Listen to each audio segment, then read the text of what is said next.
तेबे सुना प्रेमी को आसला बड़ खबर जदि आप आज सुना कि रूपा किणवा चाहते तेज जान रखुद कि आज घर बजार में 24 कैरेट और 22 कैरेट सुना मूल्य कौन रही तेज आज बढ़ी सुना दर आज भारतीय बजार में 24 कैरेट सुना मूल्य 1,05,880 टंका रही बेले 22 कैरेट सुना मूल्य 97,050 टंका रही एवरकि राजधानी भुवनेश्वर में 24 कैरेट सुना मूल्य 10 ग्राम पिछा 1,05,880 टंका रही बेले 22 कैरेट सुना मूल्य 97,050 टंका रही एवरकि मुंबई में 24 कैरेट सुना मूल्य 1,05,880 टंका रही बेले 22 कैरेट सुना मूल्य 97,050 टंका रही एपरिक नुआदिल्ली में 24 कैरेट सुना मूल्य 1,06,030 टंका होता बेले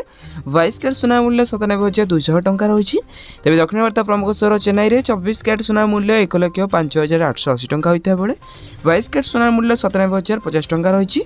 अंपटे पूर्व भारत प्रमुख सहर कलिकता में यथाक्रम 1,05,880 टंका और 97,050 टंका रही सुनार मूल्य अंपटे रूपा मूल्य किलो पिछा 1,26,000 टंका होती तेज एटा आज दिन सठिक सुनार मूल्य जदि आपड़ी सुनार सठिक मूल्य जानवा चाहते तेज आम चैनल को सब्सक्राइब कर पाखे आसता बेल आइकन को ऑल बटन सेट करने सहित वीडियो हेल्पफुल होता है निहत भाव वीडियो को लाइक कर डिस्क्रिप्शन टेलीग्राम चैनल लिंक अच्छी जाकि आपने जानी जातु।